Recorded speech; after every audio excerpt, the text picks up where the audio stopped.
Pai do Senhor, irmãos, aqui quem vos fala é o presbítero de Santos. Estamos aqui para mais um vídeo, uma palavra da parte de Deus para os nossos corações, amém? Abra a tua Bíblia aí, no livro de Esther, a partir do capítulo 2, versículo 6 e 7 diz: Assim foi levada Esther ao rei Assuero, à casa real, no 10º mês, que é o mês de Tebete, no 7º ano do seu reinado. O rei amou a Esther mais do que a todas as mulheres, e ela alcançou perante ele favor e benevolência, mais do que todas as virgens. O rei pôs na cabeça a coroa real e a fez rainha em lugar de Vasti. Muitos conhecem a história, onde a rainha Esther, ela participa ali de uma avaliação e se torna então posterior esposa de Assuero. O rei Assuero, também conhecido como Xerxes. Mas esse contexto histórico que acontece muito antes, quando, aleluia, em 605 aproximadamente, Nabucodonosor invade Jerusalém, o rei da Babilônia, e leva cativo boa parte do povo. Muitos anos se passaram e agora nós temos uma situação iminente. E é interessante como que esse fato histórico tem a ver com o que nós estamos vivendo agora.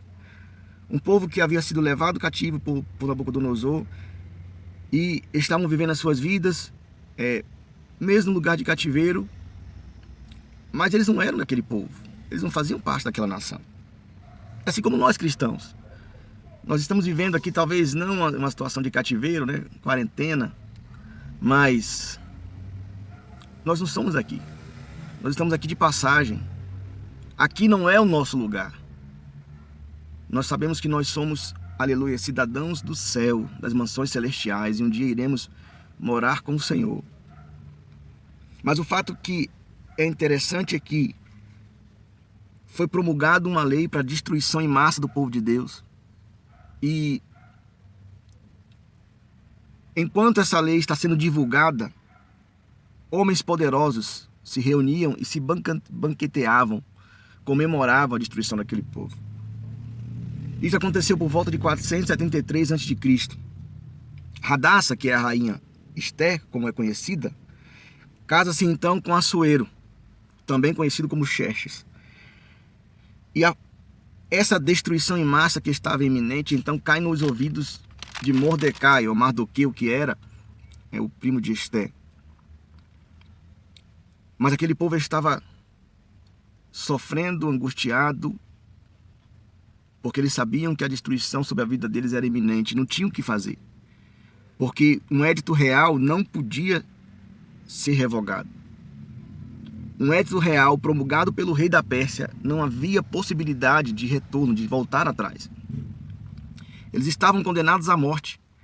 Então a gente percebe que aquele povo estava se vestindo de saco, de cinza, clamando, chorando, rasgando as suas vestes, indo e vindo pelas ruas, clamando com amargor de alma, de espírito.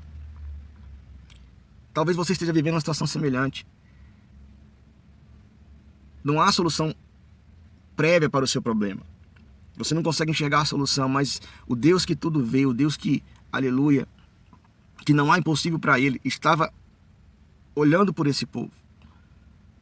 E nós sabemos aqui que Esther, então, motivada, aleluia, pelo desejo de salvar o seu povo, de resguardar a sua nação, ela então consegue pedir para o rei, consegue então fazer com que o rei assine um novo decreto, dando condições para que aquele povo, ao ser atacado, pudesse se defender. E assim eles fizeram. E o povo é livre de um grande massacre.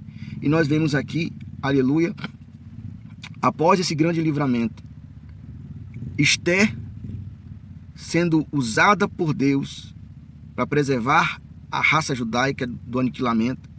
E por que não dizer, nós sabemos aqui que Deus já havia criado uma situação de escape, criado uma situação para que o livramento acontecesse. Mas se Esther, ela se tornasse omissa e não aceitasse aquilo que Deus colocou na vida dela, se ela não deixasse, aleluia, não cumprisse aquilo que Deus estabeleceu na vida dela, talvez não só a nação de Israel, dos judeus seria exterminada. Mas também, aleluia, esse massacre atingiria 500 anos depois, porque isso aconteceu 500 anos antes de Cristo, aleluia, possibilitaria talvez até mesmo, aleluia, a situação onde Cristo estava prestes a vir ao mundo como Messias. Certamente isso não iria acontecer. Não haveria Messias, e sem Messias o mundo estava perdido. Essa moça então cumpriu o seu papel na preparação do caminho para a vida do Salvador do mundo. Glória a Deus. Embora mesmo não tivesse consciência disso, ela cumpriu o seu chamado, ela cumpriu o seu papel. Então que isso sirva de exemplo para nós. Cumpra o teu chamado, cumpra aquilo que Deus estabeleceu na tua vida. Não deixe de orar pelos nossos líderes, pelos líderes políticos da nação, pelo presidente, pelas pessoas que estão na liderança, na governança deste país.